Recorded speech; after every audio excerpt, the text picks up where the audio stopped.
Curioso relato, donde la magia se convierte en voz.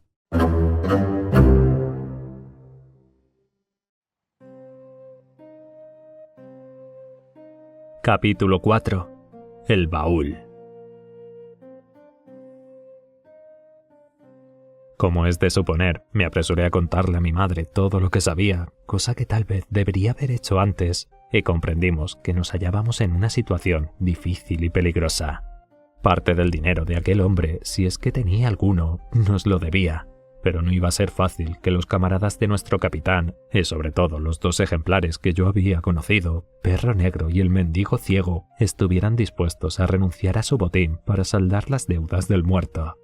La orden que me había dado el capitán de que fuera inmediatamente a caballo en busca del doctor Livesey suponía dejar a mi madre sola e indefensa, cosa que enseguida descarté. La verdad es que parecía imposible que ninguno de los dos pudiéramos seguir quedándonos en la casa. El crujir de un trozo de carbón en la parrilla de la cocina, el mismísimo tic-tac del reloj, nos aterrorizaban. A nuestros oídos, los alrededores parecían plagados de pasos que se acercaban. Entre eso y el cadáver del capitán tendido en el suelo de la casa, y la idea de que el aborrecible Mendigo Ciego pudiera andar merodeando por los alrededores, dispuesto a regresar, había momentos en los que, como se suele decir, no me llegaba la camisa al cuerpo. Había que tomar una decisión, y cuanto antes mejor. Al fin se nos ocurrió ir juntos a pedir ayuda a la aldea cercana. Dicho y hecho, y así como estábamos, sin echarnos nada por encima, aunque empezaba a anochecer, salimos a todo correr en medio de la heladora niebla. La aldea estaba a pocos cientos de yardas de distancia, aunque no se veía porque quedaba del otro lado de la ensenada.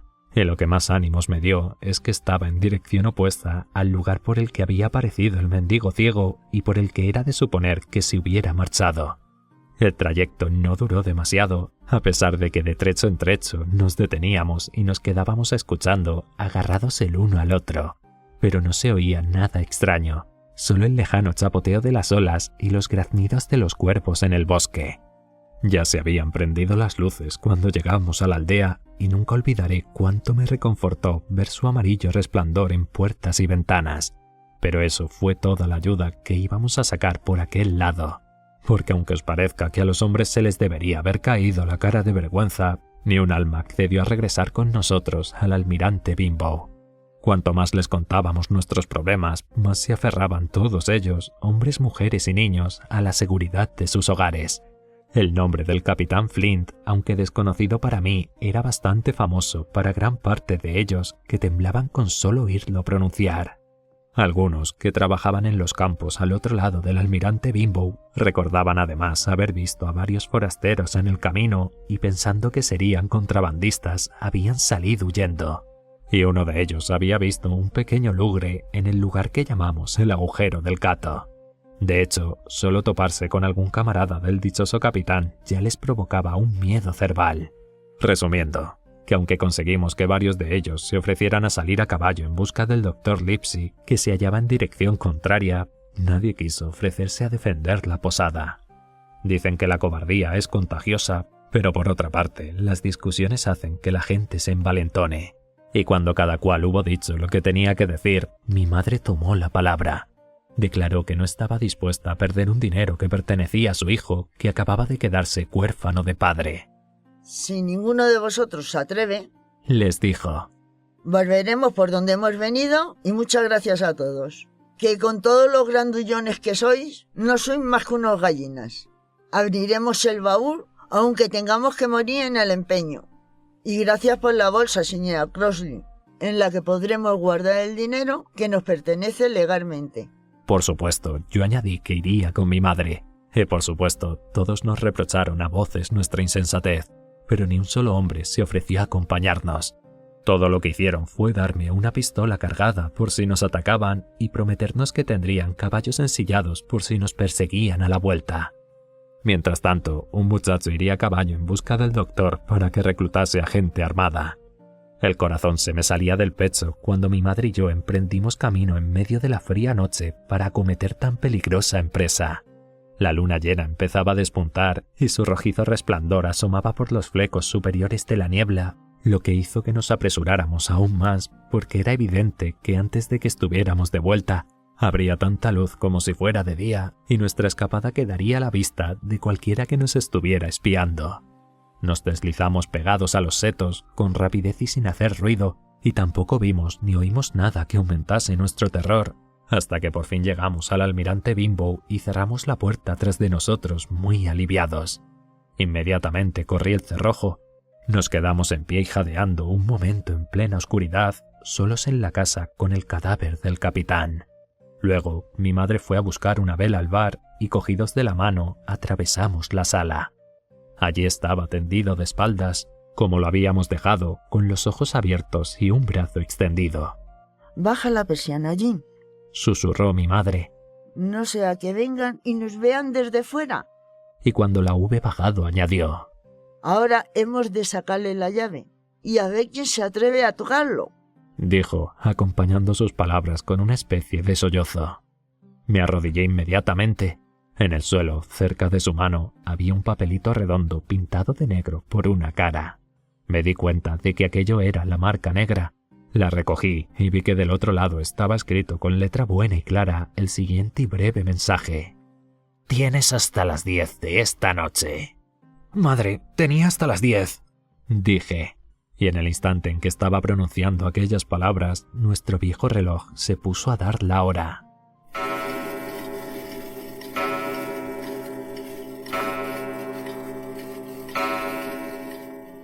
Aquel repentino sonido nos sobresaltó terriblemente, pero nos trajo buenas nuevas, pues solo eran las 6. «Vamos, Jim, la llave», apremió mi madre. Le palpé los bolsillos, uno tras otro. Todo lo que estos contenían eran unas cuantas moneditas, un dedal, un poco de hilo y unas agujas grandes, un cachito de tabaco mordisqueado, su navaja de mango curvo, una brújula de bolsillo y una caja de hojalata, y empecé a desesperarme. «Tal vez la lleve colgada en el cuello», sugirió mi madre. Venciendo una enorme repugnancia, le desabroché el cuello de la camisa y allí efectivamente encontramos la llave colgada de un trozo de cordel embreado. Aquel hallazgo nos infundió esperanza y corrimos escaleras arriba sin más tardanza a la pequeña habitación en la que había dormido durante tanto tiempo y donde tuvo guardado el baúl desde el día en que llegó. Por fuera era igual que cualquier otro baúl de marinero. Llevaba la inicial B grabada a fuego en la parte de arriba y tenía las esquinas algo abolladas y rotas de tanto y tan duro uso. «Dame la llave», ordenó mi madre. Aunque la cerradura estaba muy dura, consiguió abrirla y levantó la tapa en un santiamén. Del interior salió un recio olor a tabaco y alquitrán, pero en lo alto no se veía más que un excelente traje, cuidadosamente cepillado y doblado. Estaba sin estrenar, según dijo mi madre. Por debajo apareció un revoltillo de objetos. Un cuadrante, un cubilete de hojalata, varios trozos de tabaco, un par de magníficas pistolas, un lingote de plata, un viejo reloj español y unas cuantas cosillas más de escaso valor, en su mayoría de fabricación extranjera, un par de brújulas montadas sobre latón y 5 o 6 curiosas conchas de las Antillas. Me he preguntado muchas veces desde entonces por qué habría llevado consigo aquellas conchas en su azorosa y culpable vida fugitiva. Entretanto, no habíamos hallado nada de valor excepto la plata y las baratijas que no nos eran de ninguna utilidad. Al fondo había un viejo capote de marinero que se había ido blanqueando de sal por las tabernas de muchos puertos. Mi madre lo sacó con impaciencia y ante nosotros apareció, entre los últimos objetos que contenía el baúl, un paquete envuelto en hule con aspecto de contener papeles y una bolsa de lona de la que, al tocarla, escapó el tintineo del oro. «Voy a demostrarle a esos granujas que soy una mujer honrada», dijo mi madre. «Cogeré lo que se me debe, ni una perra más. Sujeta la bolsa de la señora Crossley». Y empezó a contar los dineros que le debía al capitán, sacándolos de la bolsa del marinero y echándolos en la que yo sostenía. Fue una tarea larga y difícil, pues había monedas de todos los países y tamaños, doblones y luises de oro y guineas y doblones de A8 y qué sé yo qué más, todo ello junto y revuelto. Además, las guineas eran las más escasas y era solo con estas con las que mi madre sabía echar las cuentas. Cuando llevábamos más o menos la mitad contada, de repente puse la mano sobre su brazo, pues había oído en el sordo aire gélido un sonido que me acongojó: el golpeteo del bastón del ciego sobre el camino helado. Cada vez se oía más cerca, pero nosotros nos quedamos allí sentados, conteniendo la respiración. Luego golpeó con fuerza contra la puerta de la posada, y a continuación pudimos oír el giro del pomo y el chirrido del pestillo cuando aquel ser malvado intentó entrar. Después hubo un rato largo de silencio, tanto dentro como fuera.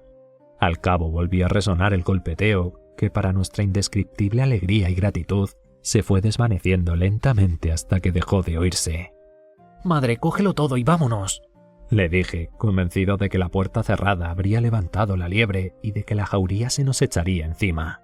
Sin embargo, quien no haya visto nunca aquel terrible ciego no puede comprender cuánto me aliviaba el haber echado el cerrojo. Pero mi madre, a pesar de lo asustada que estaba, no estaba dispuesta a coger ni una perra más de lo que se le debía, ni tampoco a quedarse con menos. Faltaba todavía un buen rato para las 7, me dijo. Sabía cuáles eran sus derechos y no pensaba renunciar a ellos. Y estaba todavía discutiendo conmigo cuando se oyó un sofocado silbido a lo lejos, en el cerro. Aquello fue más que suficiente para ambos. «Me llevo lo que ya he contado», dijo, poniéndose en pie de un salto. «Y yo me llevo esto para cuadrar las cuentas», repliqué yo, cogiendo el envoltorio de hule. En un santiamén bajamos los dos atropelladamente las escaleras, dejando la vela junto al baúl vacío, y en otro abrimos la puerta y salimos huyendo. Menos mal que no perdimos ni un momento. La niebla se estaba disipando y la luna ya brillaba sobre el camino a ambos lados de la posada, y solo al fondo de la cañada y alrededor de la posada seguía suspendido un fino velo que encubrió los primeros pasos de nuestra fuga. A menos de mitad de camino de la aldea, muy poco más allá del pie del cerro, tuvimos que andar bajo la luz de la luna.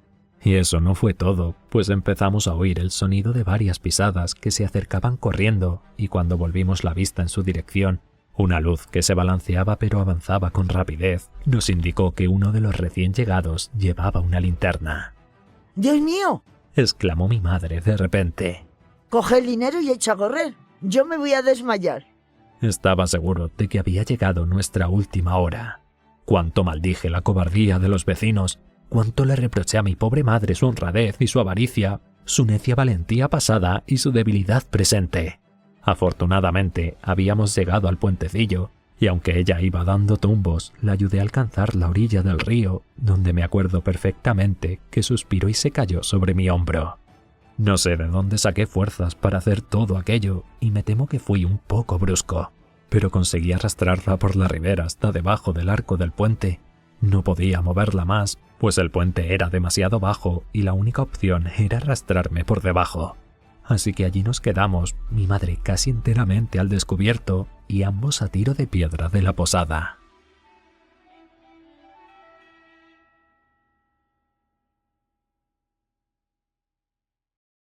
Si esta historia te ha gustado, te invito a darle like, suscribirte al canal y compartirla con otros amantes de los relatos clásicos. Curioso relato, donde la magia se convierte en voz.